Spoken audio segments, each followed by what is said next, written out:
গায়ে রক্ত শুকাইয়া কালো হয়ে গেছে, হাত পাও এই মাথা গলা কিচ্ছু নাই। এর উপরে 22টা কূপ পাওয়া গেছে। আমার বড় ভাই ছোট ভাই দুই ভাইরে কাটিয়ে নদীতে ফেলাই দেয়। আমার আব্বার গায়ে বুকের উপরে 22টা কূপ। আব্বা বাইসে যায়। যখন আমি মাছ আনতে যাই বিকালবেলা, যাই এখন না পাইয়া আমি গেলাম জাল্লে পাশের জাল্লে গোদারে। জাল্লারা কয় তোমার আব্বারে তোমার ভাইকেও ডাকাইতে নিয়ে গেছে। এখন আমরা কি ডাকাইতে নিয়ে ডাকাইতে এলে এই খোঁজে খোঁজে আমি আমার স্বাস্থ্য বাড়ি নিয়ে একটা নৌকা নিয়ে যাই। যাই দিয়ে আব্বা শুধু কালো হয়ে গেছে, গায়ে রক্ত শুকাইয়া কালো হয়ে গেছে, হাত পাও এই মাথা গলা কিচ্ছু নাই। এর উপরে 22টা কূপ পাওয়া গেছে।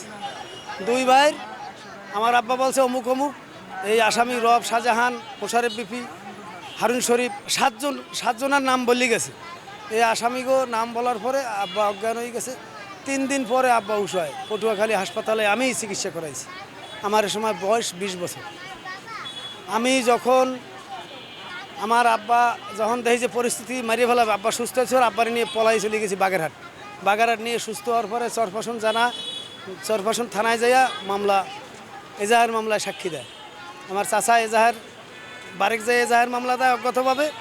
বাইকও খোঁজ করে না পাইয়া যাইয়া চাচায় 3 দিন পরে যাইয়া অজ্ঞাত মামলায় এজাহার দিয়েছে।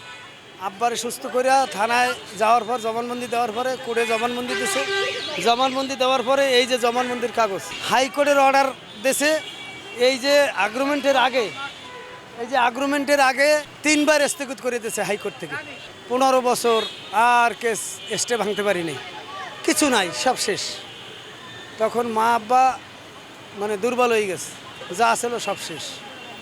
তখন শরীফউদ্দিন চাকলাদার জজ কোর্টে হাইকোর্টের থেকে কেস ব্যাকেট করছেন।